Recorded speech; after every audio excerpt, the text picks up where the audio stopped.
ବିଜୁ ଜନତା ଦଳ ପକ୍ଷରୁ ରାଜ୍ୟ ସରकारଙ୍କ ବିରୋଧରେ ଆଜି ଏକ ବିଶାଳ ଶୋଭାଯାତ୍ରା ହୋଇଥିଲା। ରାଜ୍ୟ ସରकारଙ୍କ ଉପରେ ଗର୍ଜିଲେ ବିଜୁ ଜନତା ଦଳ ପକ୍ଷରୁ ଚାଷୀ ମାରଣ ନୀତି, ବିପର୍ଯ୍ୟସ୍ତ ଆଇନ ଶୃଙ୍ଖଳା ଓ ପ୍ରତିଶ୍ରୁତି, ଧାନ ଟୋକନ ଖିଲାପି ବିରୁଦ୍ଧରେ ରାୟଗଡ଼ା ସଦର ମହକୁମା ସ୍ଥିତ କପିଳାସ ହୋଟେଲ ଛକଠାରୁ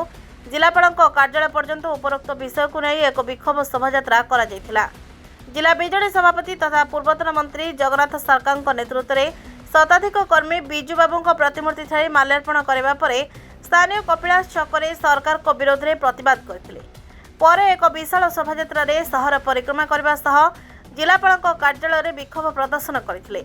एने एक दाबीपत्र जिलापाल जरिए मुख्यमंत्री को एक दाबीपत्र प्रदान कर शोभायात्रा तीनोटी निर्वाचन मंडल शताधिक कर्मी जोग देते। आयोजित प्रतिवाद सभारे अन्यमानक मध्यरे वरिष्ठ बीजेडी नेता सुधीर दास, जगदीश पात्र और सभानेत्री अनुसया माझी और कर्मी माने प्रमुख उपस्थित थिले। इंजिन सरकार विरुद्ध रे जो रणहुंकार होईची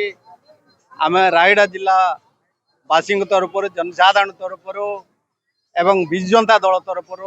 जेहेतु आपण माने जानिछन्ती दीर्घ 19 मास सरकार जो प्रकार भाव रे चाषी कूल को हंतसंत कला नारी निर्यातना बढ़ुची एवं आईन श्रृंखला विपर्यस्त होती तार प्रतिवाद रे आमे आज समस्ते जिला हेडक्वार्टर एकत्रित होती 11टा ब्लॉक 3टा अर्बन बॉडी रो तेणु आमे समस्ते एकत्रित होकर जवाब देवाई आमे जिलापाल को आमे स्मारक पत्र देउछो कि भाव रे ई डबल इंजिन सरकार सचेतन हबो। Bureau report